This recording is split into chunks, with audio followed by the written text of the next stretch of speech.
the internet, don't worry. You're doing great, kiddo. Not like that's anything to worry about. Little children on the internet's not anything crazy. Yeah, right. Yes. Well, you were already on the news That's when we were doing the other workshop. I know. So you're That was getting to be a exciting. pro. Advocates We're for live. it. Cool. Yeah, but Hey, it's Jordan. I am live here in St. Petersburg, Florida. It is a hot, sunny day. I went to school in Florida, so I'm just getting used to the heat again. It's fun. But we're going to be down here for a few days. We did an interview a couple hours ago with State Representative Michelle Rayner on the so-called "Don't Say Gay" bill, which is, in my view, another culture war distraction by the governor and Republicans here that actually has real life consequences and is affecting real people. So we're going to talk about that. We're actually at a art studio that has programs of diversity arts for LGBTQ youth. It's really cool and interesting. So we're going to speak with John, whose studio it is, as well as students, parents that are affected by this. And why I think this story is so important, besides the human rights element, is this is what is happening not just in Florida, but in other parts of the country where Republicans are pushing these bills through for non-existent problems and in many ways distracting from real issues, economic, people struggling, food on the table, bills, gas, housing, you name it. So let's start going around the room. John, this is your studio. Can you tell people a little bit about it? Sure. We are at Studios 5663, and we have 11 individual art studios just in this building, but we also have other art venues throughout. We do a lot of programming. Diversity Arts is my nonprofit, which I started in 2016. When my husband and I received anonymous hate mail from a neighbor upon Trump winning. And so we received a lot of community support. This person clearly wanted us to just kind of hide. And instead I called every news channel, and even the BBC covered it. And so through that we received a lot of support. And what I decided to do was that I would work with youth to build them up and create programming that's esteem building, so that if and when these things happen to them, they have the confidence to deal and move past it. So this hateful person actually lit a fire and started something very positive. So Good. And Linda, these are your kids. Can you kind of talk about yourself and how long you've been coming here? Sure. My name is Linda Costa. I'm actually one of the founding members of 5663. So I've not been a part of the actual building, but I've been a part of this community for many years. I curate art. I advocate for mental health, for LGBTQ. I've been a part of a lot of things through John, including the Equality Gala, and of course Pride was an amazing first Pride ever last year for Pinellas Park, and that was all through John, and we were all very involved in decorating, creating, curating works, and as different artists, different components of the community showing up. My kids were very much involved in that. We are and have always been very, equality open. We talk about all kinds of topics that you can imagine. My kids really kind of meet me at my level when it comes to the things that I'm interested in, and we always are very honest. And so I've always been very open about being pan within my household, and I don't really necessarily display that outwardly. I've had mostly hetero relationships, so it's a part of my identity that I'm still working through. But through that process of being honest with myself and with them about that, they've been honest with themselves as well, and they're part of a new generation, I think, that really are coming to terms with what it means to identify themselves. And so I think they can speak brilliantly on themselves if you wanted to ask them how they are. Introduce yourself and kind of how long you've been coming to this studio and what it does for you. I'm Lula Costa Charinite. Name is hyphenated. Your first name? No, my first name is Lua, Lua. and then everything else is just a lot of words. I've been coming here since I was since basically we moved here. little. Yeah, really tiny. I was around like 7 or 8 because she used to have a studio here. She was like 2016, yeah. yeah, I was 7, so I was around 7 years old, and then we kept coming over here until, like, I mean, we still come over here. We've been coming to the art walks and stuff. I even started like selling stuff at art walks. Your jewelry. I have her earrings on right now. She makes beautiful jewelry. She's made these lovely gummy bears here. Yeah, I made those last night because I couldn't sleep. Okay. But yeah, we've been coming here for a long time. Everyone here is like family to us, so it's just like it's a big part of my childhood right now, and I'm gonna remember it forever. Mm-hmm. And you? I'm Maya, chair Nitrid, and I do not remember when I started coming here. Well, we're Because- 3 years apart, so you would be 3. Yeah, you were. Okay, since you I were was 3, 3. so I'm trying to do the math, but I don't want to take up too much time. So I'm gonna say Tell us about you. 6 years. Yep. It's a long time. baby. Yes, because I think you're 8. Okay, so yeah, this place is a very fun place, and I love art here. And sometimes I just joke around by wearing her earrings and saying that I'm modeling for her. That's right. Uh, You've gone to the diversity arts programs here. What did you think of that? Oh, that was very fun. I think that one time we actually played a board game. We played like a big board game. It was in the room, the next room over. It was like gigantic. It took most of It's a the life room. size. Life And we're size. actually creating, I'm sorry, go ahead, finish. I made my own character. Yes. And the funnest part was that I won. Very cute. We are actually developing that idea. I put in for a grant from Creative Pinellas. It's project-based, so to create a diversity game, life-size, much bigger, like maybe 2 tents, teaching people of all ages. It's like a Chutes and Ladders, but say like you hired a bilingual immigrant, you now have a new customer base, move up so many spaces. You sent a student home for wearing their hair in locks, go back, like, so sort of to teach the benefits of diversity and inclusion, not just because it's the right thing to do, but because it creates a stronger community socially, economically. It really affects everything. Absolutely. And let's go to, so basically you have here, in other states too, but a bill, they're calling it something else, but by all intents and purposes, it's the Don't Say Gay bill.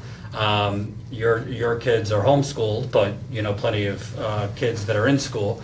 And the Republicans, the governor is basically presenting this just as, oh no, this is just keep sexual discussion, identity out of the classroom, particularly for kindergarten through 3rd grade. But if you actually read the bill, it's very vague. It could basically extend to any grade. And it has provisions in it where parents could basically sue schools if they don't like the discussion. A lot of people view the governor as already kind of preparing to run for president, and this is just kind of throwing out red meat to a national base that doesn't like, different types of thinking or evolving identities. Can you kind of talk about, for you, when you heard about this, particularly, having your kids who identify LGBT, are part of the LGBT community, do you take it as a threat?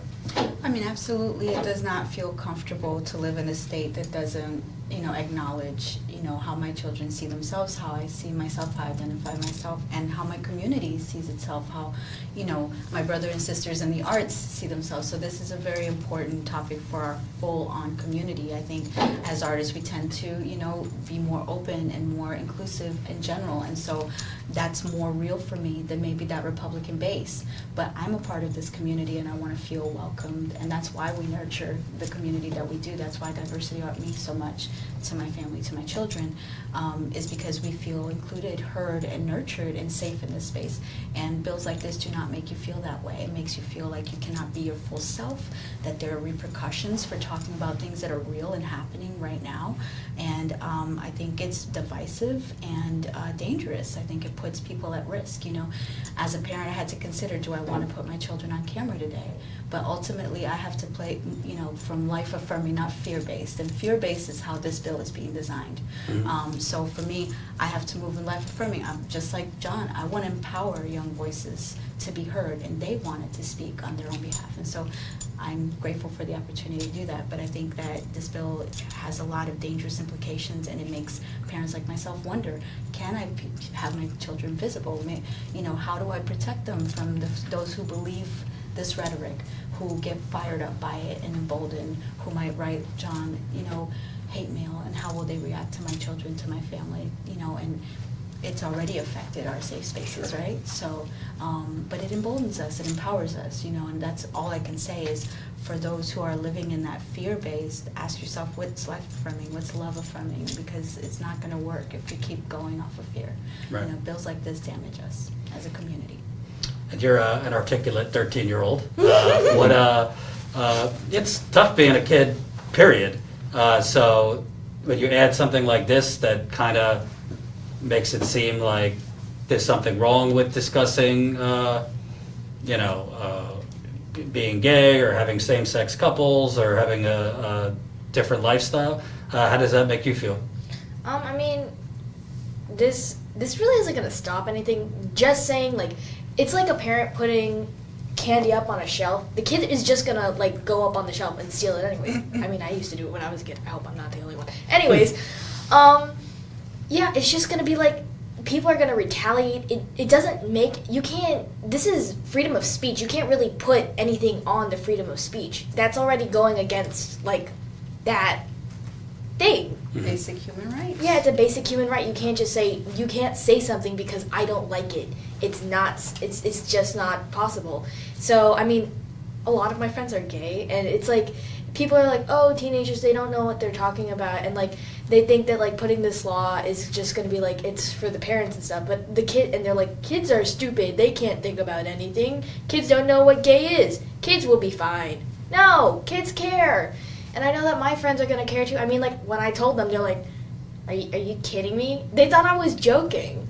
And then, like, and now they're like, it's like, you said it was very vague, so we thought it was only, like, K through 3rd grade. But if it's really going to affect any person from any grade talking about stuff like this, I mean, a lot of people find themselves in middle school and high schools, like, and I mean, well, it was the case for some of us. Like, I mean, because of the pandemic, I had more time to myself, so I could think about what was actually happening. I'm like, oh, yeah, I'm gay. But also, like, that happened to a lot of my other friends, too. They're like, yeah, I'm not just, like, attracted to this one person, or I'm not attracted at all to any people, or, like, I'm not anyone, or I'm just this, or, oh, I'm not even part of this assigned role. I'm someone else. So to say that you can't, like, outwardly say that, I mean, a lot of people are already in the closet, and this is gonna affect people a lot more, being like, people hate you and they're trying to put a law against you.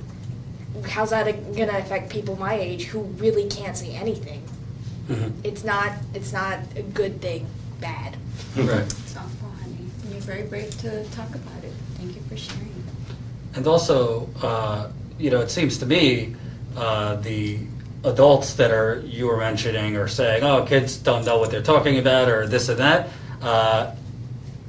It's kind of like, who are they to, I mean, in certain things, kids need adults to guide them, this and that, but who are like old white men to tell, teenagers. Say old men.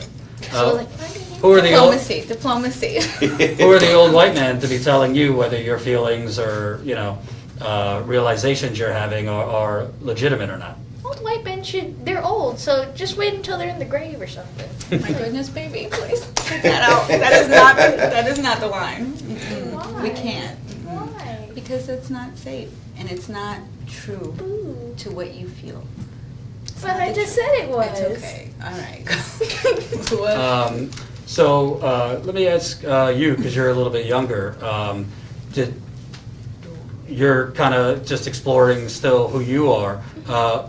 What was your first thoughts when you heard about this bill? Like, what? What in the world? It's like you have this friend that's sitting at the table with you, and they're like, I don't like your sandwich. It's my sandwich.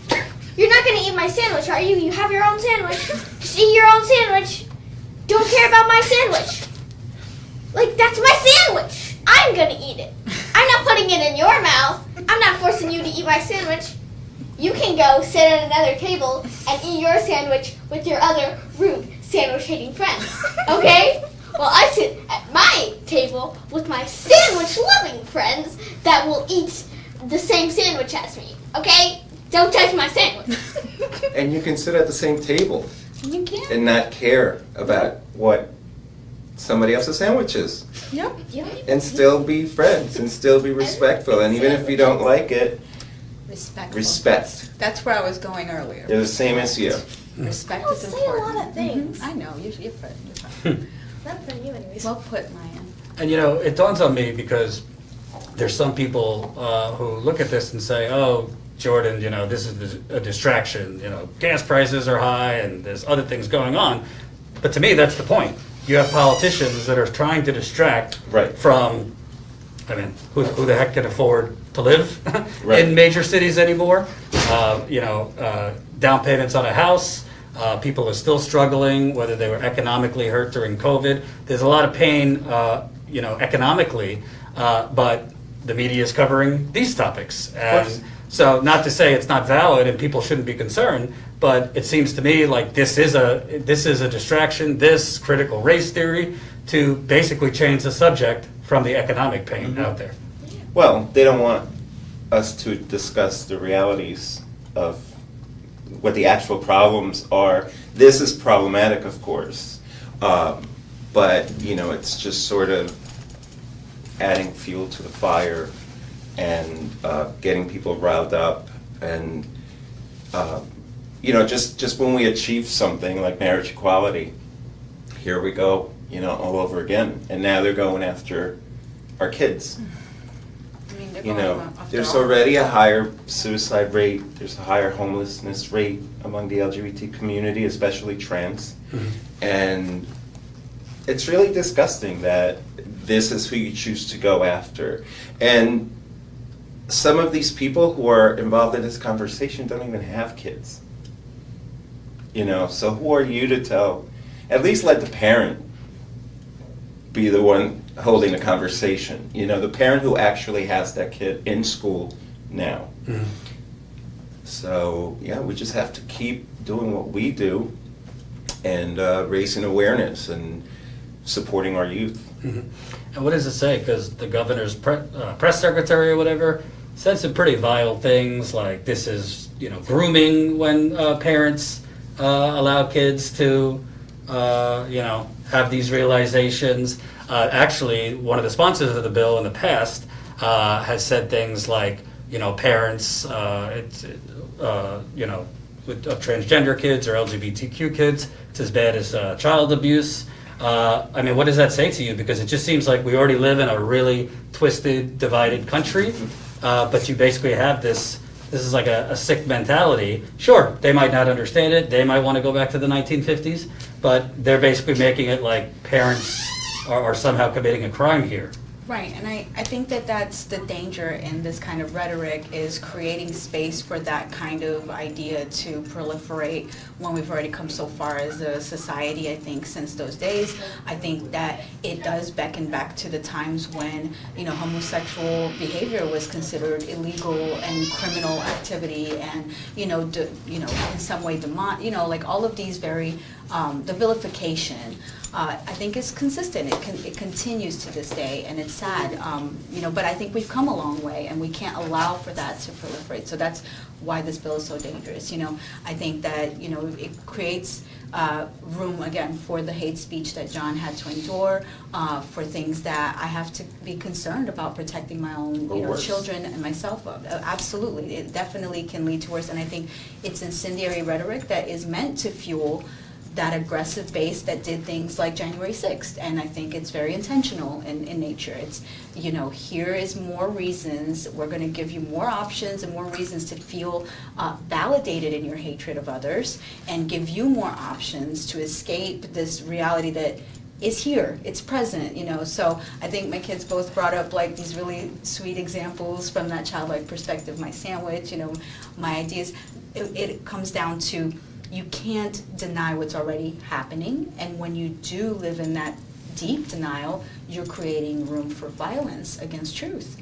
And that's all that we're saying here is, let me live my truth. Let me live my truth, and we don't have to discuss it if you don't want to discuss it with me, but don't tell me I can't talk about it to those who are interested, that I can't be honest about who I am. And I think it's a really vile tactic to attack children in particular, because again, it puts parents like us at the fear of losing them to some sort of system that would, classify me as criminal for having the open conversation and accepting them as they are, or for fighting for their right to speak on it, and it puts them in danger of lunatics who, are really fueled by this fire of the rhetoric. So it's troubling, to say the least. I think the most important thing about this community to me is that we nurture a space where my kids can be themselves, as non-white, as femme-bodied, as, whatever they identify as, and feel safe and free to create that reality for themselves, their own reality, their own identity. And I think this kind of community is what we want to inspire elsewhere. When you were speaking about, the economic things going on, St. Pete is going through so much right now. We are one of the fastest growing rental places. As artists right now, we are suffering. I'm a renter myself. I have to have a roommate. As an artist, it's hard to make it out here. And we are valued for a city of the arts. We bring a value to the tourism industry, to the economy of this. So we are currently fighting those real issues, and we need the interest and the money and the media focus on that, on those initiatives that are already here, because that's vital to our community. And this instead brings, dissonance, and potential harm. So it's very harmful just on that personal level, but there's so much more potential harm from fueling this. Well, the truth of the matter is that it's nothing new. It's something that Republicans always have in their back pocket, and at the risk of being crass, it's like they move from pile of crap to pile like flies, When it's not the bathroom bill, it's this bill. When it's not, and they never really fully look or flesh out the issue. Mm-hmm. When you talk about things like bathroom bills, all the concern, all the focus is on trans women. We don't want men in our bathrooms with, well, guess what? If you get your bill, there's some pretty hunky dudes that are going to be in the bathroom with your wives and sisters, and who are actual men. Trans people are the gender that they identify as. Mm-hmm. So this is Jessie Wilder. Hi. She's on the board of Diversity Arts, Hi, everybody. and she's a parent. And I believe your sons go to public school, right? They both are, yes, they're both at public So school. this definitely affects them. Yeah, I don't know what all you've discussed already, so, Just kind of your first reaction to the bill, how it affects you and your kids. my first reaction. And she identifies as Pam? Yeah, Pam. Because that we started Yeah, out that sorry, way. thank you. Well, it caught my eye immediately, because, so my older son is 13, so we've had 7 years of him in a public school, so he says he has 3 moms, so me and my wife and then his stepmom with his dad. So he's kind of thrown himself in to just kind of like get it out of the way, so that if there was any, feelings from his peers, that, that's just kind of his defense mechanism. So we've had 7 years to kind of see how the school reacts to things, how his peers react to things. Obviously we're super open. And what's unfortunate is that my son doesn't talk a lot about things. However, recently I've learned that he's been called a few slurs because he has 2 moms. So I think going back to like what you're saying around, like, because the language is so vague as well, we don't know how teachers and principals and administrators are going to respond to this bill. I don't know, and I don't really have the confidence in the school that my kids are at, because I'm dealing with them with other things. I just don't think like the training is there for people to really understand the mental health aspect to all of it. And so and I know we're talking K through 3, right? So I have another son who's 3rd grade. Well, it could go. Well, it could go beyond. right. It could, right? Because the language is vague, and so this is just, like, the DOE, I think, has until next year to make any changes that it wants. They can update it, so I think right now it says K through 3. I printed it out. But they could expand that, right? Mhm. But just for conversation's sake, my kid's in 3rd grade, right? So where my like frustrations come from is we're a loving family and we're really good to our kids, and they ask for nothing, right? We're very, very lucky in that aspect, but we do have this to deal with, this to battle with, because it gives permission, right? To say, we don't validate your family, or if he goes to school and says, hey, I went to Orlando this weekend with my moms, and little Johnny is like, what do you mean moms? Right.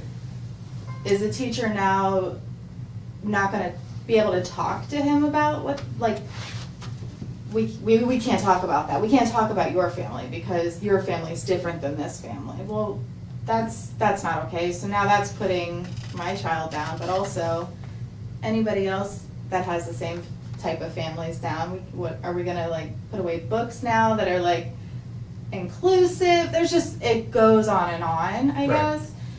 I could go down a rabbit hole forever and ever, and I try to, when I first read it, it read to me initially as, I'm sorry, that's my phone,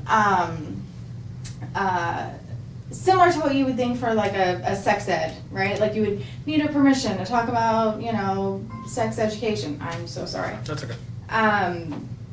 But then you think about it and it's like, this is not the same. Right.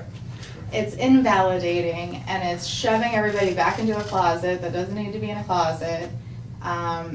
And there's ramifications for that. Well, and also you were mentioning teachers not knowing what they could say. It's also, it kind of deputizes parents to sue schools. Correct. So, That's what I was gonna say. So little Johnny is like, what do you mean 2 moms? And teacher decides, okay, well, I'm just gonna explain this because I'm taking my own liberty and, whatever. Oh, their moms love each other, blah, blah, blah. Little Johnny goes to his parents, hey, guess what I learned at school today? Now little Johnny is going and talking to the principal, and there's this whole scene over what? right, And somebody will take it. Because I'm a bad word. right, Yeah. No. right. And also, not every LGBTQ kid is lucky enough to have parents that understand. Correct. So in a lot of cases, school is the only place they can be themselves or talk to their guidance counselor or whatever else. So there's provisions in the bill that would require teachers to Correct. tell the parents. For the principal too. So Right. the teacher has to, right, and which I thought was taken out. So here's the other thing. This is my other issue with this bill, and any bill. It is so convoluted. If you don't have the education or background to understand even what this means, like for me to have found the actual bill, the most updated one, it was not easy. It's not an easy thing to do because it's by design, Right. right? So I can't remember why I was going on that tangent. You said something that drove me to it. Well, basically, it could out kids to their parents, so Correct. the Which kids is are so dangerous, Right. right? And people don't think about that. They don't think about the danger. They think about, they don't know enough about the bill. They're hearing, and I don't even like that we call it Don't Say Gay Bill, to be completely honest, because it's a misnomer. And so people who don't know enough about it, who are not exposed, who are ignorant, only because they're ignorant, not because they're stupid, mean, or dumb, just because they're ignorant. Oh yeah, definitely. I don't want my teachers talking about being gay in class. That's not what it's about.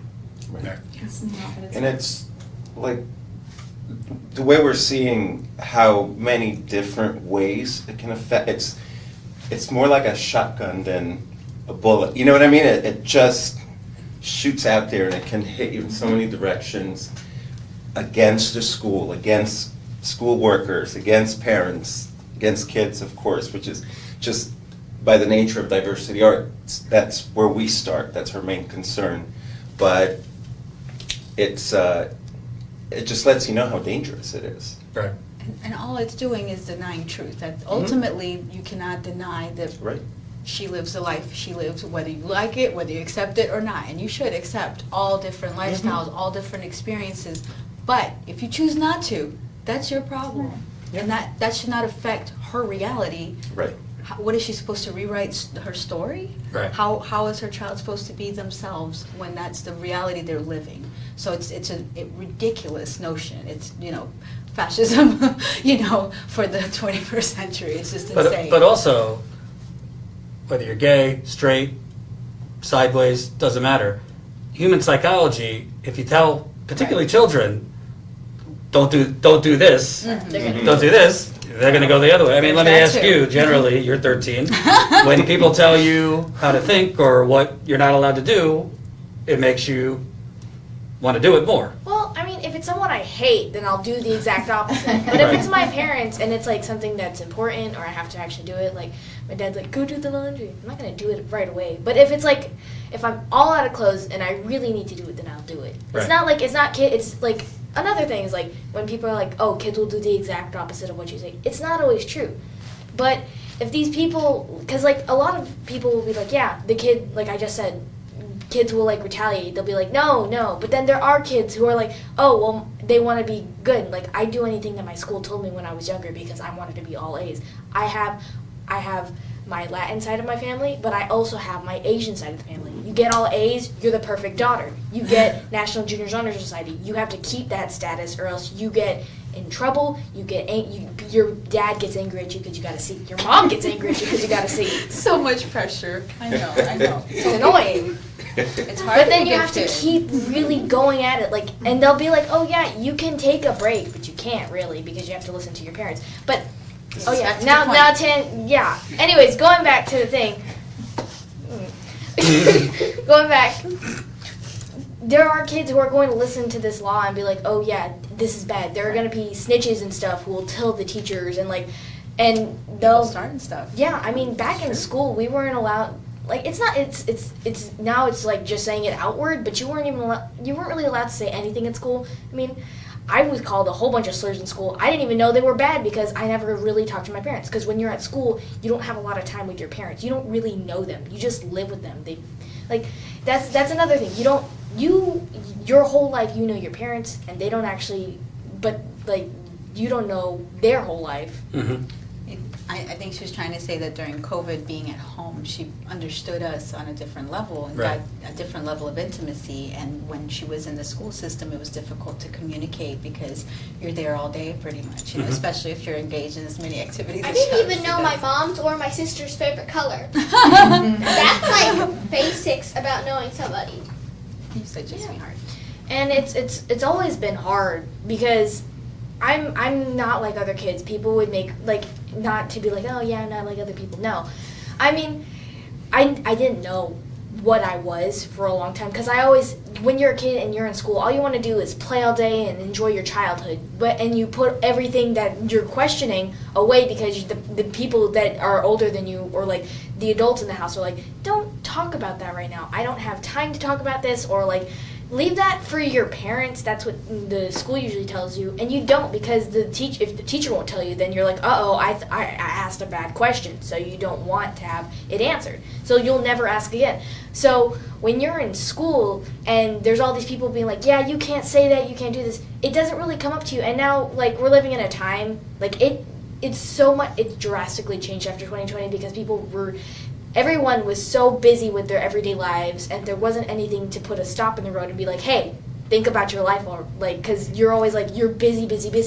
If there was never COVID and as horrible as a situation this has been for the past 3 years, as many lives as it has taken, it's also given all of us like a stop and think about everything that you've done, who you are, what's happening, what these words mean. Like, just like, it's like if you're reading a book really fast just to get through it because you need to read certain words, you got to get it done for school and you only remember the good things.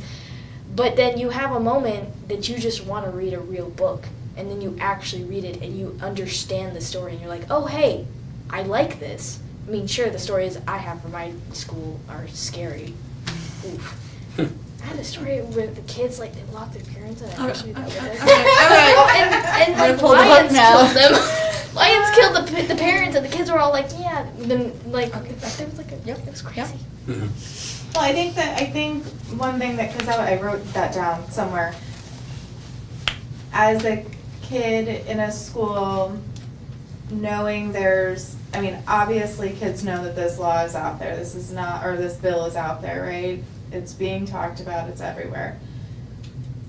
As a kid in school, generally speaking, and I could be wrong, but if there's a bill and it goes into law and now your teachers aren't allowed to talk about or discuss or instruct, whichever words they want to use, doesn't that then make it seem like it's wrong to you? Like, if it's law, as a child, right? As a child, if it's law, that must mean it's wrong. So you're already putting in, and now we're saying, oh, it's only K through 3. Well, that's when we're supposed to be teaching inclusivity and caring for one another. And this is the exact opposite. Under what reason? I haven't heard a good reason. It also, I won't ask the kids political questions, but what happened to like small government Republicans, right? Yeah. This doesn't seem very small government. This seems like, we gotta dictate, what words in the dictionary are allowable in school. We have to be we dictate the curriculum as government. It's very hypocritical to what they say, is their political ideology. Mm-hmm. They're for small government until it comes to things like equality, Yes. women's right to choose, trans, any of those things that don't meet their old white guy, heterosexual old white guy box that they want to regulate. And, it comes down to, again, truth matters, what is actually happening, even on the basis of what are we teaching our children as far as history. Like, gay history is American history, It is a part of the history, and we have local folks that are empowered in our communities who hold positions of power, who lead our communities, and what are we supposed to not be able to talk about that and, teach our children about our local histories, our country's history in an honest way? I mean, even putting the word don't discuss or instruct, there's no curriculum to teach kids to be gay. Hello, that's ridiculous, and I know that that's what they're trying to say. It's not like But they ever told denying the truth of the reality of gay history in America is also a way that we are erasing. And so it's, really despicable, fascist playbook 101, and again, just How is it okay to hypocritical, always. discuss slave ownership and That is another things like example. that, but you can't teach about Harvey Milk?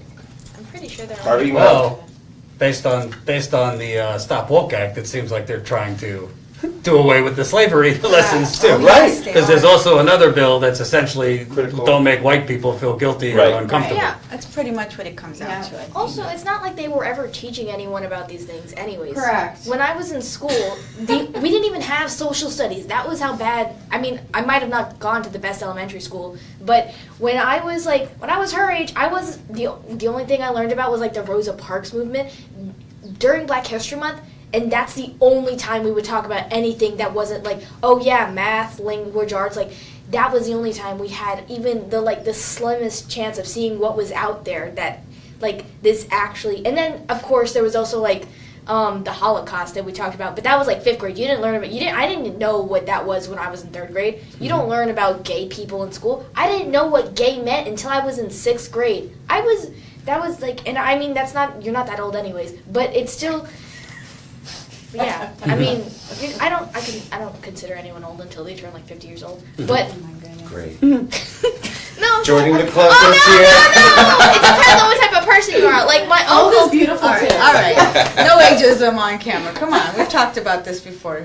Sure. But basically what you're saying is they're creating laws for problems that don't exist. Yeah. Yeah, it's like Florida's already this place that you really can't say anything because you got all of these old Republican people that are all like, oh yeah, it's supposed to be the place where all of the old people retire, which is like the only reason why we're even here, because my grandparents retired to this place. They're Republicans too, not the greatest people. I mean, I love my grandparents, but my grandfather, like, I hope they never see this video because I mean. How like, about it's you on just YouTube. say what you feel comfortable with saying, and you don't give No, too much I'm gonna unnecessary say away. because How about that? like it or not, they Stick don't to the care. topic. Yeah. But what I'm trying to say is people move down here and or up here. Down here. Yeah, down here. But like if you're comfortable in the places, it's okay.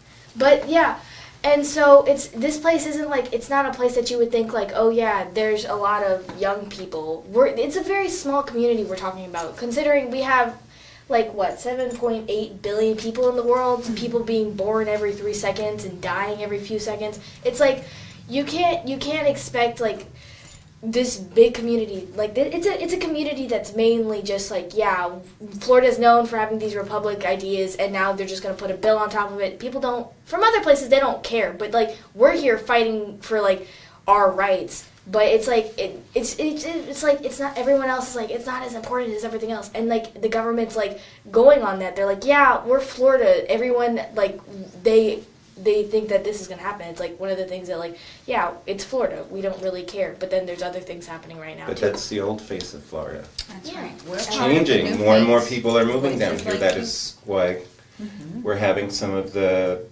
economic issues with affordable housing and things like that. And more kids like yourselves are coming up here. So, it's starting to shift. And let me ask you, I mean, straight up, I'm very critical of the Democratic Party nationally because Republicans win because the Democrats don't really provide much of an economic alternative. They provide language that sounds better. Right. They're definitely better on LGBTQ issues, these kind of issues. But economically, I mean, they're taking money from the same people. I mean, we haven't even talked about the corporations that have been funding these politicians. But, why do you think people like DeSantis and these other Republicans are winning here or winning elsewhere? Is it that economically the Democrats, when they have power, aren't providing the relief that people so badly need? Yeah, if you have the money, you get to keep the money. And the people who are unlike you stay in the hole where they were. It's that whole thing of the pie. It's not that there's going to be less pie for you if somebody else, moves up in the world. But it's fear mongering, and that's how it's sold to that base. Gay rights aren't special gay rights; they're just rights, Right. the same as your rights. Trans rights are not taken away from anybody. It's whole misdirection. It's smoke and mirrors, gaslighting. Keep the people numb to what's really going on. Absolutely. I just, my question to all, and it's not an answer, and I don't know, but I just want to know, what are they so afraid of? Why is it, because I'm looking at the bill, and I'm this has to do with parental rights and education. And all of the things make sense. And then they just threw in pieces about That's how they get sexual you. orientation and gender identity. I'm where did that, who thought of that? They're oh, this should fit in this bill. This makes sense here. They're trying all They're kinds of ju- things. It's in the super last few years. manipulative. But Put it under the table. what are they actually afraid of, I guess, is what I don't understand. Well, Genuinely. Well, Other. also, could it be Other. more simple than that? The governor of this state is already eyeing the White House, and he might not be afraid of it, but he's trying to tap into a base Right. around the I country. get it from a political, but I'm asking supporters, People. who are. Their constituents, what are they actually, like, why are they even the catalyst for this? Where did this all start? Because if you look back in history, like, this isn't anything new.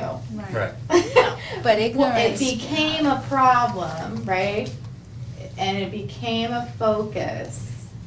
But I Just don't think you for the have. sake of having a platform, it must be. I don't think you have to know what you're afraid of to be afraid. Correct. Like if you're in the Yeah. dark Yeah, and you're afraid and you can't see, but you're afraid. You don't know what you're afraid of. Right. And I think it's, not to make it like a, symbolic thing, but I think it's keeping people in the dark. right. I don't think half of these people are sure what they're afraid of. They just Right. know that it sounds bad. And my kids are gonna be corrupted Right. and all this nonsense that we know isn't true. It's follow the leader with a bad leader. Like, it depends on who you're listening to. Because there's, like, now even, like, you can't trust the news. There's fake news out there that's telling you, like Fox. They'll be like, oh, yeah, bad, like, this, no say, like, don't say gay rights and stuff. Like, well, they'll say so much dumb stuff that is annoying.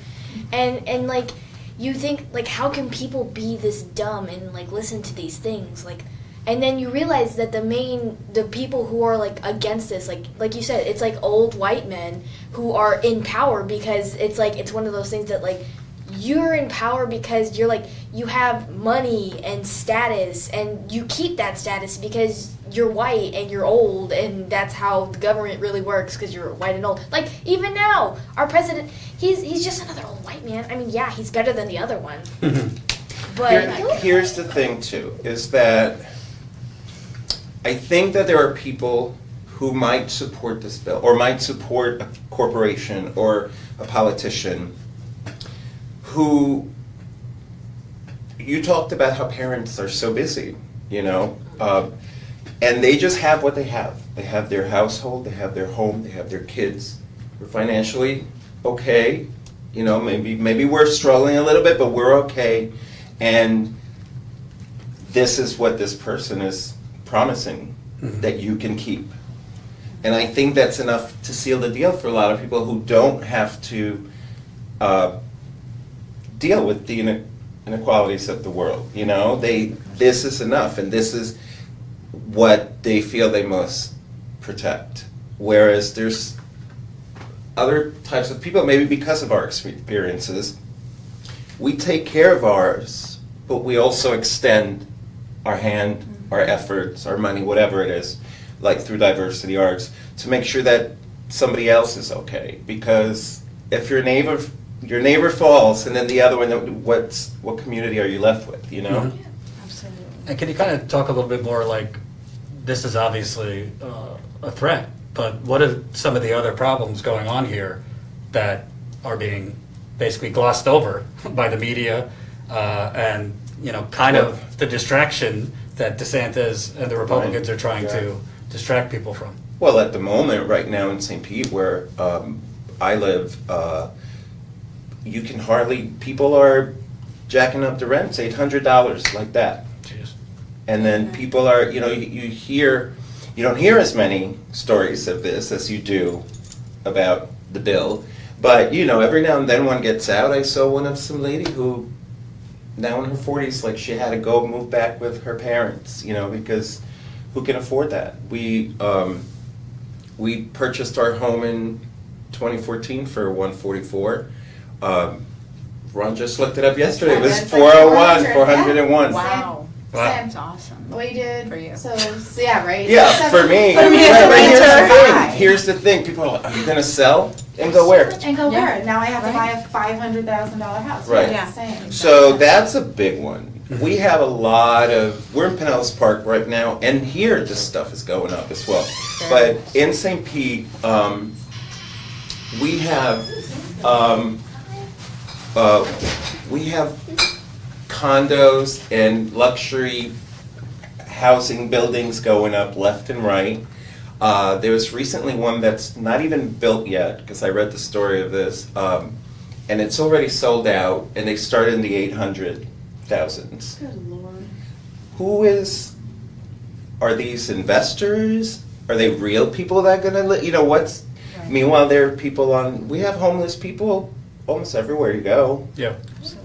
Well, it affected us directly. The shop that we had here, this is a gentrifying Yeah. neighborhood right now. We've got new businesses popping up. It started a few years ago, just starting with the franchisees of, painting with a twist, and has been growing. We've got a little funky, awesome ice cream shop now, and it's, it's a growing, beautiful community that's getting beautified by the arts district. But it's also challenged with those prices. When we originally came here, there was a lot more subsidized pricing for Yeah. studio space and for shops, and the shop that I used to curate and manage was a little cupcake shop, and it was right here. It was a big part of our history. It started right around the same time as the studios, and it closed down recently because she got priced out by hundreds of dollars, and it was a very painful, difficult process to lose that space. And it was a place my kids would come to work with me, and they helped me make little signs. They were part, again, of things like pride in the It community. was one of the biggest So- parts of our community. I've been having birthdays there since I was like, yeah, it was like one of my first birthdays here in Florida that made me feel happy.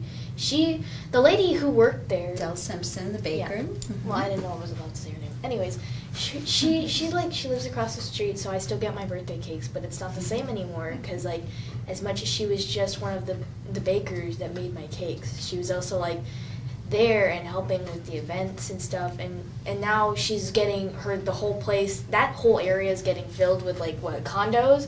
I think that's They're what like called. mixed use They're spaces. mixed use.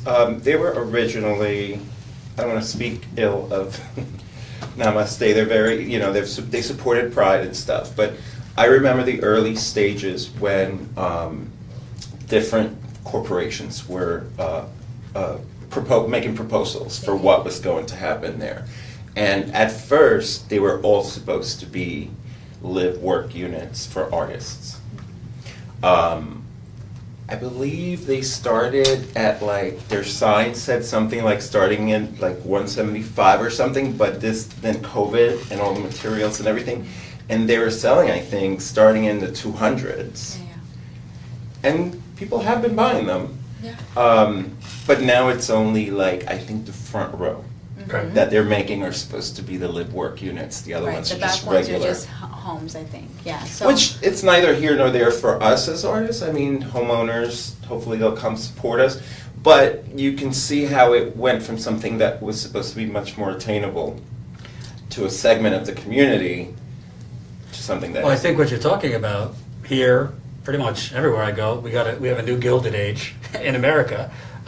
It doesn't mean, anyone doing better is not a good person, but there's basically, you have people that, can afford these new prices, upper middle class people, and then middle class people who are moving further behind. There's not a lot of structural change or help coming from the government, Democrats or Republicans. And what do you have then? We're not focused on those issues. Right. We're focused on these made-up issues. Made up. I would say probably if I were to pick one top issue that's getting glossed over would be affordable housing Yep. in this area, for sure. And pay. And We're pay, trying to get, 'cause- artists pay, there's a whole movement in St. Pete right now to get paid $15 an hour Yeah. as a baseline for Even at artists, so they're 15. fighting for that for the city of St. Petersburg. It would not affect us here in Pinellas Park, but I think it's an exciting movement that's happening. There's a lot more live workspace Yeah. projects too, even in Tampa. But I think, what's happening and the shifts are, it's heartbreaking because, like you said, some people are making it very, very fast, very far, right? And it seems like while they're there, they want to crush those of us that already went through the pandemic on the Right. bottom of the dredges. And so it's making it so that some of us are really on the edge. That stimulus money was keeping me alive, and not having it this year has been a struggle. It has been a real struggle as a mother of two. So it's hugely important that we get support from the federal, from the local government, and more support for vitality projects that really support things like diversity arts, support initiatives that help us have a better quality of life. Because we're getting priced out of the area, but it's when they get here, what are the tourists going to see once we're all gone? Right. Well, I You know? think if I were to say something to somebody who supports this bill, would be, we all struggle with the same issues that you struggle with. Some of us more because of race, gender, orientation, whatever. And then now you're putting this on us too. What are you afraid of? There's like, really look deep inside. Like, consider it. Don't just go with the crowd because because you love DeSantis or you love Trump or, you know. Take some time to read, study, you know, and be critical of things. I think that critical part is so important because you know that it comes, you know, it's a bill right now, but it comes from rhetoric that's really fueled in Christianity in particular, and I think that that's another, you know, thing that we impose on Americans. You know, the kids were recently saying, like, why does it have to be in God we trust? And, you know, like, I'm so why, glad what I if don't you have to do believe the in pledge many or anymore. none, you know? So In school, I I don't live, have to do my my brother's an kids, atheist, you know, like stuff. that's, We don't all do of that. that is very important, and it plays a role in how this is fomented, right? Like, who is listening to this bill and caring? People who really believe that they're gonna save your soul if you convert, or Right. that you are the devil themselves if you are not a part of their ideology, and that you're trying to corrupt their reality.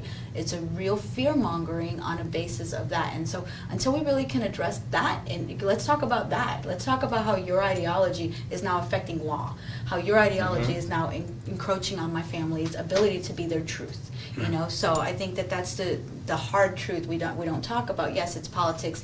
Yes, it's, you know, LGBTQ issue, but also, you know, can we talk about how forced we feel to be a part of something that we shouldn't have to as Americans, that, like she said to begin with, you know, freedom of speech. If you So- told a religious person, don't say God outside of your church, Right? can you imagine what their reaction would be? Oh, Right. man. They would be enraged, And also, Fox like, News will be there in a minute. right? Yeah, but I think that that's hard though, because from a public school perspective, right, there is that separation, minus the pledge.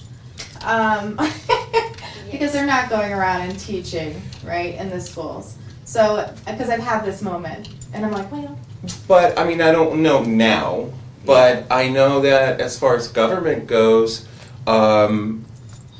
we still have, do you still have Pledge of Allegiance at school? she was just I'm saying online she school. doesn't. I don't have Oh, to. I'm sorry. You know, my That other completely.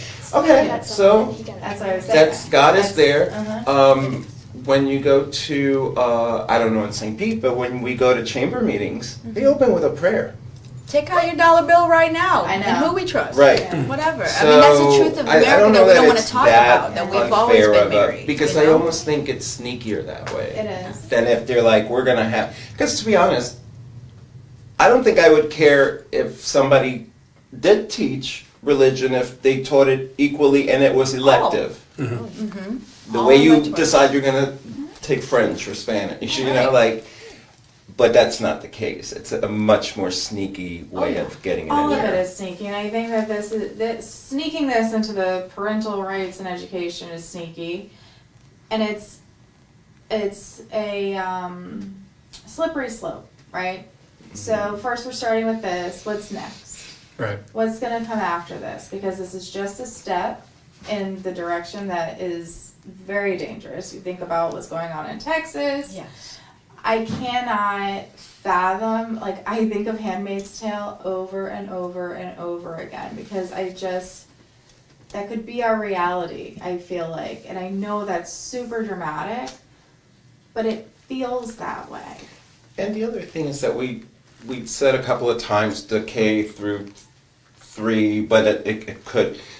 The reality is that there are trans children who are that young, and their parents may not be, you may not be altering your body at that early age, but they'll let you grow your hair. They'll let you wear the clothing that. So it does affect real kids in real time. Oh yeah, all kids. What are they supposed to do? You don't send your kid to school now? Right. All it does Or is instill fear. Nobody knows.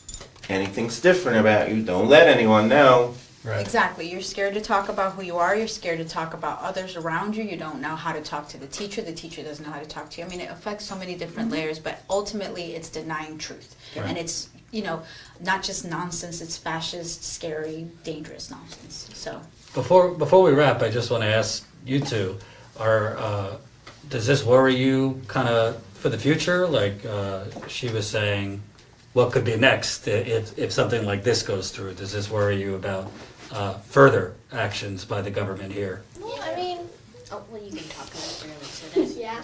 Well, next year I'm thinking about going back to physical school, and I'm like, well, this has come up. Am I sure that I want to go back to physical school? I'm like, but friends, social interaction, people to hang out with. Look what you're keeping my kid from. You see? She wants to go back to school, and the silly bill's making her question it. That's Right. the point. I'm not going to school because now that this, like, because of the bill happening too, it's like, laws like this are always passed throughout the generations. It's not like anything's really that new. It's just like, they're making it more like, it was really settled before, and now, I mean, it's not, it's like, it's something that they're like, yeah, you can't do it at all. They're making it bigger. But now, I mean, there were already so many things wrong. There's so many things wrong with the schools, like, programs and stuff, like teachers don't get paid enough, all of this stuff for schools, like schools don't care what you say, like lunch table conversations are awful. Don't ever go to a school's lunch cafeteria. It's disgusting. Not even just the food. But and yeah, I love that's how it's not like any of us went to school. It's no, it's so topical. Don't go right there. now. Right. It's so topical. well, no, but it's like some of the worst things that I've ever heard said to somebody happened to me at like a lunch table. Like the biggest fight I ever had at a school, it wasn't me, it was one of my friends. They got in a fight, and it was at the lunch table, because that's when kids get to interact with each other. All day, people are saying, like, shush, shush. So when you're at school, the lunch table, you can say whatever. And so I feel like that's the main area that everyone's going to be, like, talking about subjects like this, is, like, the lunch table over lunch. So that'll be fun. But I'm not going to have to be a part of that because I don't want to. You know, I'm gonna spill a little bit of my No. crazy stories that has happened at our school. You don't Lunch get to say no. tables. You don't get to Does say it have to do with this topic? No. Okay. Well then. You're talking about lunch tables. So crazy things And happened at the- again, before we wrap, I wanted to ask you, your kids have already been teased and things like that. Are you concerned about more coming down the pipe? Absolutely, because if you think about it, the kids are learning these things from their parents, right? And their parents are getting the permission from government and politics. So it has this trickle-down effect. So we're constantly in a state of, hey, is everything good at school? Kids teasing you, tell us what's going on. We have to be like super vigilant, which we would be no matter what, but we have to be extra, right? Because we know what we're battling and who we're combating, and absolutely. And my 13-year-old, not worried about his soul being hurt at all. But my 8-year-old, that's gonna be a tough time when somebody says something to him. Mhm. Yeah. So it's heartbreaking, but I'm like, I want to fight, like I'm ready to just fight. And I've been trying to practice, fight like you're right, listen like you're wrong. I'm struggling a little bit with this one. Yeah. Yeah. And lastly, for you, I mean, you have kids coming in here all the time, and Yep. they've already got plenty of other issues We have outside of plenty of this. issues. We are open to all, but our focus is underserved youth, and that includes LGBTQ. I would say it's about at least half of our programming is LGBTQ, but communities of color, low income, at-risk group homes, homeless kids. These kids already have the weight of the world on their backs. And to now add another nail to the coffin, like, who does that, Yeah. Like, be a human being. Like, there's a lot of things that we can get lost in, like vague bills and language and this. But there also has to be a sense of right and wrong, no? At some point, I know that something is hurting somebody. So why do I want to do that? If you've done nothing to me, Right. what's in it for you? There's nothing in it. And I love how everyone is like how the government's making schooling like this political thing too. It's like, I thought school was for kids to learn. I thought school was for kids to learn. Silly rabbit.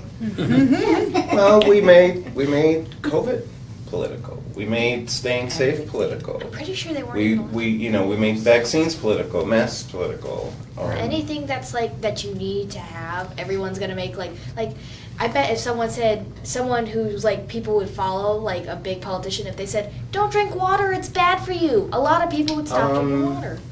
That kind of happened, but not with water. Yeah. And with DeSantis with the horse stuff. Remember that was another one Horse. too. Yeah, it was a horse medication. I or mean, something. it's a scary time when we're even talking about a potential President DeSantis. Well, that was my very last question. frightening. Nationally, you know, it's 2022, but presidential season's going to start relatively soon. Who Not knows? ready for it. Who knows? I think DeSantis will run regardless of Trump. But he seems to me to be equally as dangerous, but a little more Sure. effective and competent Yes. than Trump. What should people expect if he were to win the nomination or, you know, potentially win the presidency? It makes me sick. It makes me sick in my stomach. Yeah. Because I could not, if I could do it all over again, close your ears, I wouldn't have kids. I cannot express to you how you can, it's fine. I hold How through my ears. much I would have thought twice. If I would have known that this was the climate, if I would have known that my kids would be subjected to this, I wouldn't have. And I can't imagine that man, no. Haven't we gone Almost through enough? more Through this pandemic dangerous with him, because he's you know? more like 'Cause- believable. right. You know, he's not as crazy. But then again, crazy went really far. I think that's the problem, is he has this, like, this, to me, I don't see a lot of intelligence from the things that he's But- moving forward on. So it's hard for me to believe him to begin with, Oh, but yeah. people like Trump emboldened But someone I like also- him. Well, now I can, you know, it doesn't matter if you take me seriously, I can just keep pushing forward with this ideology, and, you know, it's really disturbing. I mean, it's such ignorance coming out from his camp. I mean, people died.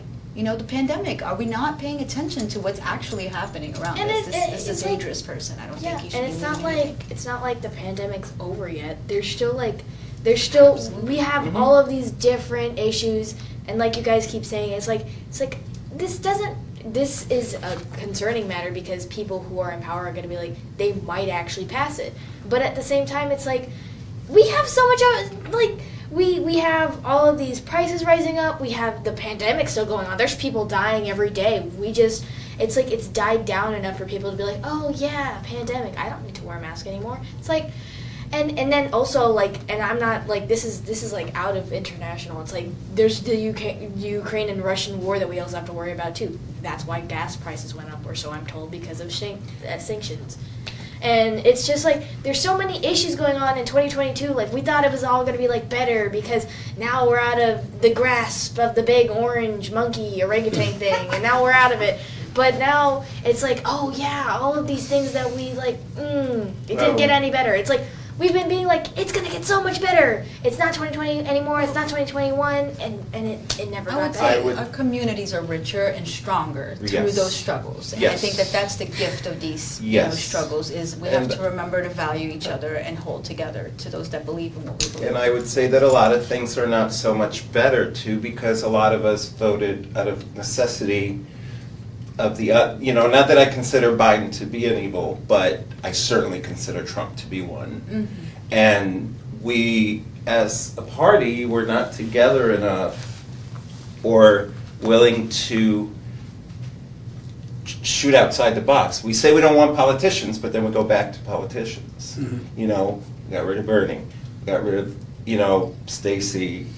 We got, you know what I mean? Like anything that seemed too out there, they'll never win. This is just too, you know. Gotta believe. So how are we going to have change? Well, I You know, think- we have to fight for the change. Well, I also think the lesson is, if the Democratic Party is going to win and defeat the DeSantises of the world, it's not enough to be opposing that. You Right. need to present to people, Yeah. what are you for? And how are you going to materially help their lives? Because, I mean, we got, during the pandemic, one or two checks, Right. a little help. Right. But not, I mean, compared to Europe, Right. not much. And that's what we do at Diversity Arts. So, like, you know, I could just fight or you know, I could just focus on that guy or woman, I don't know who that sent that mail, but instead, let's think of answers Right. and solutions for this problem. Right. Yeah. And yeah, until we have that, we're just gonna have to keep fighting. Yeah, we gotta And we stay will. in, like, we have to stay in the now right now, because, like, we have to deal with what's happening now. It's like there's a whole bunch of burning fires, and right now you've got the ones that you can only happen right now. You're like, oh, that's about to become a fire, but you can't really deal with that right now, because you got all these fires in front of you that you gotta distinguish. And then once you get, or did I say that wrong? No, you're doing good, babe. You're You doing should good. enjoy the now, and that's why Be we're present. worried about tomorrow I'm for you, so so that scared it's about there, 2020. and then you can do the Well, same. I'll say, as we wrap, you're a lot more articulate than I was at 13. Doing You were great. very, very smart. You know a lot that's going on, My father as says are I'm very you. black Yeah. and white I love when the I sandwich talk, so story. I'm very I'll worried tell you that later. when I say stuff, it's all like, it's just really, I just say it in the now. And then I think about it when I go to bed, I'm like, I shouldn't have said that. You're so doing no, I'm great. very worried that everything I just said, I'm going to think back on it and be like, you You could have said will, something but that's better. okay. You That's did okay. great. Thank Accept you. our validation. That's right. Thank you to all of you. Tell people if they live in the area about how they can find out more. Sure, about it. Diversity Arts, www.diversityartsinc.com. We offer, all our programming is free to the community. We focus on youth. We have Pride coming up. We have a fundraiser coming up April 30th for Pride. And Studio Set 5663, PinellasArtsVillage.com. You can see all of the different artists, all of the programming that we have, all of the activities. Come and see us. Absolutely. Thank you, guys. I'm Thank going to you. talk for a little bit if you want to get up. Can we step out for a second? Thank you. Oh, Very red table talk. yeah. Is that how it's gonna, like, air kind of like just a This is live. chill? Oh. Oh, it was live? Yeah, yeah. Hello, America. That was all live. Yeah, yeah, yeah. Hello, America. So- You were right, it was Oh, live. this- Oh, that- God. I heard when you said live, but. So that was a great conversation. You know, it's a little different than what we have done in the past on the road. Usually, we cover a lot of working class, you know, economic struggle, and we're going to be covering those stories here too, particularly tomorrow and Wednesday. But I wanted to cover this topic because I think it's connected. You know, you might be watching being like, Jordan, what's with these culture war, identity, politics stuff? It's connected to the economics. First of all, there's real people that are going to be affected by this, particularly children, LGBTQ. If you're progressive, you should care about it all. The economic struggle, the corruption, as well as LGBTQ youth, black, brown youth. But this is all connected because how do you think DeSantis and these Republicans are winning? Because they are very much fighting for the wrong things, but they are viewed as fighting to their base these culture war distractions like the Don't Say Gay bill, and they're ginning up their base, and they're giving their base what they want. And even their base that might be economically struggling, because a lot of Republicans that are economically struggling, they latch on to the cultural issues like flies, and to them, oh, DeSantis is fighting for me, Trump's fighting for me, et cetera, et cetera, et cetera. In reality, they're just ginning up their base to basically move things backwards and keep things the same, and tap into fears and the other. And that's what Trump did, and that's what DeSantis is doing. And they didn't. I'm not going to grill children or parents about the Democratic Party, but the truth is, the Democratic Party is emboldening Ron DeSantis and Republicans to not only win, but then execute these really, really regressive bills that basically are trying to turn back the clock on LGBTQ issues. The critical race theory, which is another bullshit thing, because the Democratic Party is not offering much else. Democratic Party taking the same money from corporations, real estate developers. We're covering tomorrow in Orlando. You want to talk about affordable housing crisis? Go to Orlando, Florida. We'll be talking to Maxwell Alejandro Frost, who's running for Congress there. You can't afford rent there. You can't afford housing. The local government in Orlando, basically the main thing they do is give Disney more corporate welfare and give Disney whatever they want. And it's leaving a massive, massive affordable housing nightmare. We're also going to be interviewing high school students tomorrow, LGBTQ high school students.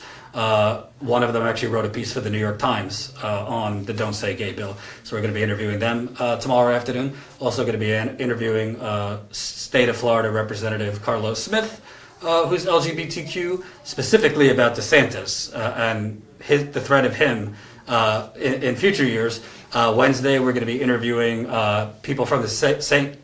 Petersburg and Tampa Tenants Union about the rent and housing crisis here, because it's happening everywhere. I mean, this is a new gilded age we live in. Gentrification, what I call economic terrorism, it's pricing people out of these communities. Meanwhile, you already can't afford rent, you already can't afford to buy a house, and now you have to pay, if you're on the low side, $4 a gallon of gas, on the high side, over $6 if you're out west. So there is an economic Hunger Games going on, and that's what these culture wars are intended to do, to distract from the economic Hunger Games, to cover up the economic Hunger Games. The media does not cover the substantive economic issues. They don't follow the money on who the politicians are taking money from, so that they don't do anything to help with housing, rent, gas. They're covering sideshows like the Don't Say Gay bill and things like that. And that's why we're covering it, because A, real people are going to be affected, but B, you gotta cover it to show what's underneath it and what is the purpose of these bills. It is to keep the masses numb from what's really going on. Reporting on the road is expensive. Please support us. We have a page just for this trip, statuscoup.com/Florida trip, statuscoup.com/Florida trip. I think it's in the description of this live stream, right, Colin? Yes. Yeah, it's in the description of this live stream. Donate whatever you can to help us offset costs, flights, rent-a-car, hotel, gas.